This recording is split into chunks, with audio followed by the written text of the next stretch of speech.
Yes, నిన్న ఆర్థిక శాఖ మంత్రి, డిప్యూటీ సీఎం, విద్యుత్ శాఖ మంత్రి మల్లు భట్టి విక్రమార్క పెద్ద కొడుకు నిన్న ఎంగేజ్మెంట్ జరిగింది. అవును, మేమందరం చూసినా కదా, ఇందులో వింత ఏముందని మీరు మాట్లాడతారా? ఎస్, ఏంటి ఆ వింత అనేది నేను ఇప్పుడు మీకు స్పష్టంగా మీ ముందుకు తీసుకొస్తాను. ఇక్కడ నుంచి అది ఎంట్రన్స్ లోపట మొత్తము నేను ఆ ఎంట్రన్స్ నుంచి మొదలు పెడితే టోటల్గా ఇప్పుడు భట్టి విక్రమార్క నివాసం ఉన్నది. గత సీఎం కేసీఆర్ నివాసం ఉన్న అధికారిక నివాసం ఇది.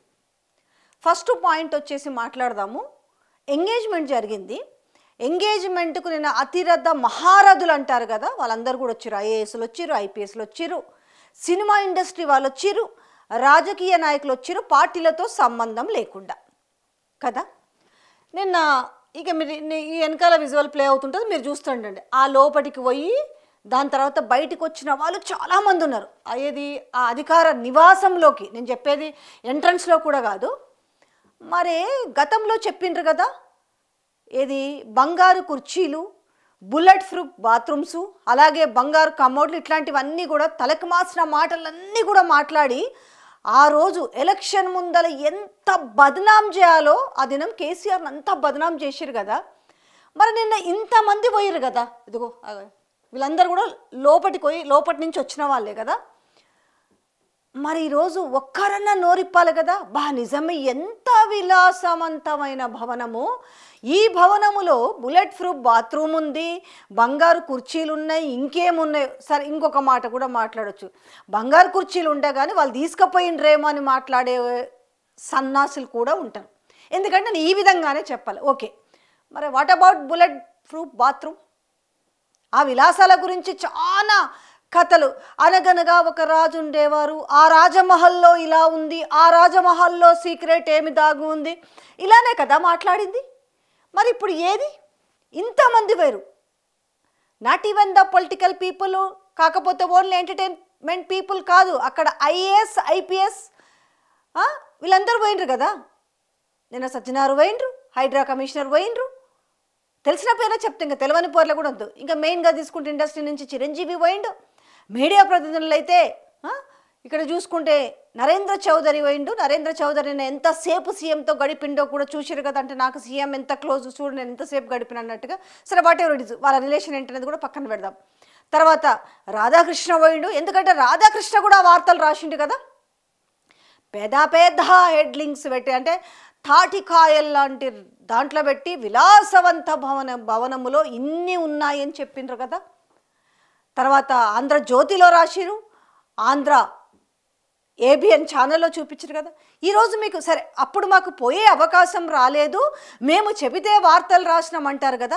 మరి ఇప్పుడు అవకాశం వచ్చింది కదా, నిన్న అట్లా ఒక్కసారి పోయి బాత్రూమ్ చూసి రాకపోయారా? లేకపోతే చూసొచ్చి కూడా నోరు మెదపకుండా ఉన్నారా? ఎందుకంటే చాలా ఆసక్తి ఉంటుంది కదా. అప్పుడు అసలు ఎవరిని రాలేదు, పెద్ద బ్యారికేడ్స్ వేసి పెద్ద చువ్వలు పెట్టి కట్టిర్రు అన్నారు. అవన్నీ నుంచి తీసుకపోయి ఏడబెట్టిరు. ఇప్పుడున్న సీఎం ఇంటి దగ్గరనే కదా పెట్టింది. ఓకే, మరి నిన్న వార్తలు రాసిన వాళ్ళు కానీ అది విన్నోళ్ళు కానీ మరొకసారి తెలుసుకుందామా. నిన్న వైరా ఒక్కొక్కరు ఎంతెంతసేపు కూర్చున్నారు. నిన్న ఆల్మోస్ట్ 3-4 అవర్స్ స్పెండ్ చేసిన వాళ్ళు ఉన్నాడు. వీళ్ళెవ్వరు వాష్రూమ్లో పోలేదా? అసలు బుల్లెట్ ప్రూఫ్ ఉందా లేదా, దాని ఆనవాళ్ళు ఏమైనా కనిపించినాయా? ఏమీ లేదు. ఇది ఫస్ట్ది. అంటే ఏమీ లేకుండా వీళ్ళు ఎంత ఘోరమైన దిగజారి ప్రచారం చేసిరు ఎదుటోడు మీద బురద చల్లడానికి అనేది. అందుకే కాలమే కొన్నిటికి సమాధానం చెప్తుంది అన్నట్టుగా నిన్నైతే సమాధానం దొరికిండాలి కదా చాలామందికి. నిజంగా ఏమో ఉందేమో అనుకున్న వాళ్ళకైతే మామూలుగా అయితే పోయి ఉండరు కదా. మాకు ఈ 10 ఏళ్ళలో మేము దాని దగ్గరికే పోలేదు, దాన్ని చూడలేదు, మేము వచ్చిన తర్వాత అది ప్రజలకు అంకితం, ఆ అంకితం, ఈ అంకితం అన్నారు. డన్. ఇప్పుడు అక్కడ సీఎం ఉండకుండా ఇవాళ భట్టి విక్రమార్క అధికార నివాసం అయింది కదా. మరి భట్టి అందులో ఉన్న ప్రతిదీ కూడా నేను కొత్తగా చెప్పే పాయింట్స్ ఏమీ ఉండవండి. అందులో ఉన్న మొక్కలతో సహా ఆ గోడలు పెచ్చులు ఊడిపోయినా, స్విచ్ బోర్డులు పాడైనా, ట్యాప్స్ రిపేర్ వచ్చినా, ఎవ్రీథింగ్ ఏదైనా కూడా అంతా జరిగేది గవర్నమెంట్ సొమ్ముతో. గవర్నమెంట్ సొమ్ము అంటే ఎవరిదయ్యా? ప్రజలదే కదా, ప్రజలు కడుతున్న ట్యాక్స్లో నుంచే కదా. సో ఇదంతా కూడా దాని రిపేర్కు వాడతారు. ఇదే కాదు, ఇప్పుడు గవర్నమెంట్ ఉన్న అధికార భవనాలు ఏమున్నా అందులో ఎవరికి కేటాయించాలో మొత్తము గవర్నమెంట్ సొమ్ముతో చేస్తారు, మీన్స్ ప్రజల సొమ్ముతో చేస్తారు. ఇవాళ ఆయన తలుసుకుంటే ఎంత పెద్ద కన్వెన్షన్లు అయినా ఫంక్షన్ చేయొచ్చు. జనరల్గా రాజకీయ నాయకులు కానీ సినిమా వాళ్ళవి కానీ పెద్ద పెద్ద హైటెక్స్లో కన్వెన్షన్లో పెద్ద పెద్ద ఉన్నాయి. హైదరాబాద్లో ఎంత టోలకు కావాల్సినవి అంత రేంజ్లో ఉన్నాయి. మరి చేయకుండా నిన్న ఈ ప్రగతి భవన్ మీన్స్ ప్రజాభవన్లో ఎందుకు చేసిండ్రు? ప్రజాభవన్లో ఎవరికైనా కూడా ఎంట్రీ ఉంది కదా, మరి నిన్న ఆహ్వానం ఉన్న వాళ్ళని మాత్రమే ఎందుకు మరి అలౌ చేసిరు? ప్రజాభవన్ కదా, ప్రజలకు కదా, మరి అందరూ రావాలని పిలుపునివ్వలేదు. ఒక్క పాయింట్. రెండోది, నాకు ఒకటి పెద్ద డౌట్ వచ్చింది నిన్న, నాకు తెలియకుండా ఏమన్నా ఈరోజు వార్తలు వచ్చినాయి, నేను చూడలేదు. ప్రజాభవన్ని కాస్త ఫంక్షన్ హాల్గా మార్చిరా, సంచలన నిర్ణయాలు తీసుకురా, జీవోలు ఏమన్నా పాస్ చేసిరా? అందరికీ ఇదే డౌట్ ఉంది. సరే, ఏవో లోపల బయటికి కనపడకుండా ఓ చిన్న బర్త్డేలో కేక్లో కట్ చేసిరంటే వేరు.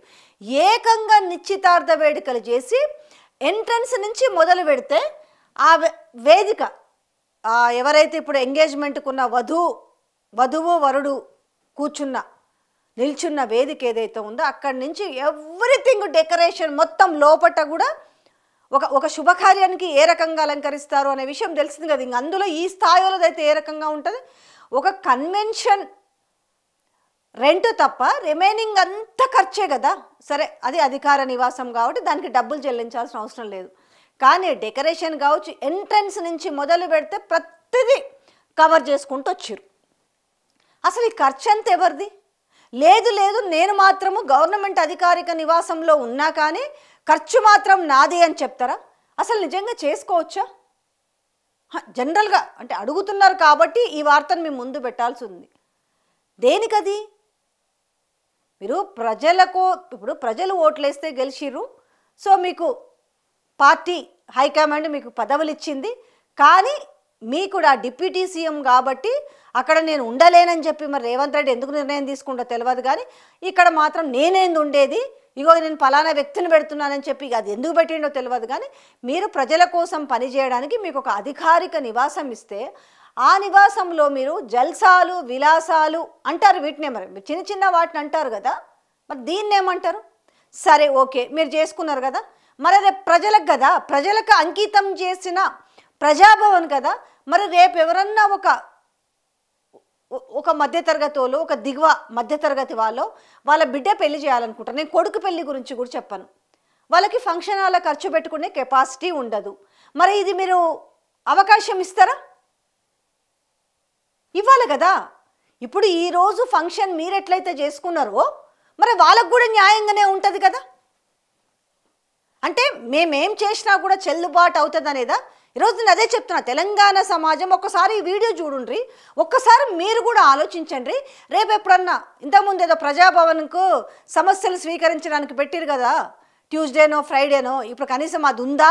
పోతుండ్రా? ఇప్పుడు గతంలో లాగానే గతం అని చెప్పి ఇప్పుడేమో భవిష్యత్తులో ఏం మారింది? భవిష్యత్తులో మారదు, ఇప్పుడున్న సిచ్యువేషన్లో మార్పు ఏముంది? నిన్న ఎవరన్నా మామూలు ప్రజానీకానికి నిన్న ఎంట్రీ ఉందా? ఈ వీడియో చూసిన వాళ్ళు కామెంట్ చేయండి.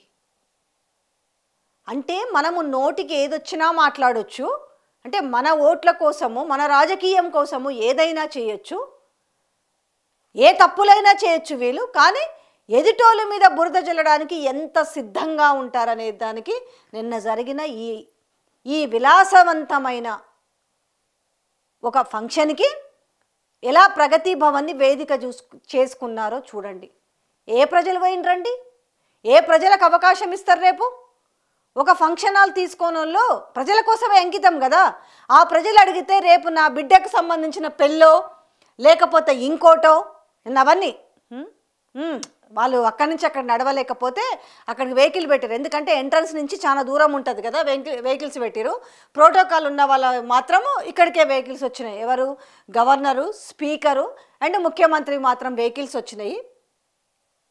ఇది ఎంత ల్యాగ్ చేసి చెప్పట్లేదు, చాలా సింపుల్గా కట్ చేసిన టాపిక్ని ప్రజలకు ఇస్తారా? ప్రజాభవన్ కదా, ప్రజల భవన్ కదా, వాళ్ళకి ఇస్తారా? అలాగే ఈరోజు నిన్న పోయిన వాళ్ళందరూ వాళ్ళ వాష్రూమ్లు వాడిన వాళ్ళందరూ సమాధానం చెప్తారా తెరపైకి వచ్చి? ఎస్, ఇందులో బంగారు బాత్రూమ్లు ఉన్నాయో, లేకపోతే బంగారు కమోడ్స్ ఉన్నాయో, లేకపోతే బుల్లెట్ ప్రూఫ్ బాత్రూమ్ ఉందో, ఎంత విలాసంగా ఉంది అనే విషయాన్ని ఎవరన్నా పోయిన చిరంజీవి కావచ్చు, లేకపోతే ఇంకెవరైనా XYZ, ఇప్పుడు సజ్జనారు పోయింది, ఇంకొకరు పోయినరు కదా, ఎవరైనా 4-5 గంటలు అక్కడ టైం స్పెండ్ చేసి ఉన్న వాళ్ళు, లోపలికి పోయి చూసిన వాళ్ళు ఒక్కరన్నా ఈరోజు బయటకు వచ్చి సమాధానం చెప్పరే? ఉంటే కదా అసలు. అంటే ఎంత పచ్చి అబద్ధాలు ఆడినరు వీళ్ళు ఎలక్షన్స్కి ముందన్న విషయాన్ని మీరు స్పష్టంగా గమనించాలి. మరి అదే విలాసవంతమైన భవనాన్ని ప్రజలకు అంకితం చేస్తారని చెప్పి నిన్న వాళ్ళ వ్యక్తిగత ఫంక్షన్, వాళ్ళ కొడుకు ఎంగేజ్మెంట్, ఇది ఎక్కడైనా చేసుకోవచ్చు, తలుచుకుంటే వాళ్ళకి పెద్ద డబ్బులకు కొదవ కాదు. రాజు తలుచుకుంటే దెబ్బలకు కొదవ అన్నట్టు వీళ్ళు తలుచుకుంటే ఏం డబ్బులకు కొదవ కాదు కదా. అంటే మీకు ప్రజల కోసము, ప్రజల్ని పరిపాలించడానికి మీకు ఒక అధికారిక నివాసం ఇస్తే, ఇప్పుడు మీరు నేను ఫంక్షన్ చేసుకురు కదా, ఎస్ ఇప్పుడు ఇది ఫంక్షన్ హాల్గా మార్చిండ్రా, ఇప్పుడు ఇది చేసిరు కాబట్టి మీరు కూడా రేపు ఎవరికైనా, తెలంగాణలో ఉన్న ఎవరికైనా హక్కు ఉంటుంది. ఎందుకంటే మీరు ప్రజాభవనాన్ని దాన్ని డిక్లేర్ చేసిరు కాబట్టి ఖచ్చితంగా రేపు ఎవరైనా వచ్చి అడిగితే మీరు ఖచ్చితంగా ఇక్కడ వాళ్ళు కూడా శుభకార్యాలు చేసుకోవడానికి అవకాశం ఇవ్వాలి. ఇది నేను చెప్పిన దాంట్లో తప్పుందా, ఇంకేముంది, కరెక్టేనా అనేది మీరు ఈ వీడియో చూసిన తర్వాత కామెంట్ రూపంలో తెలియజేయండి.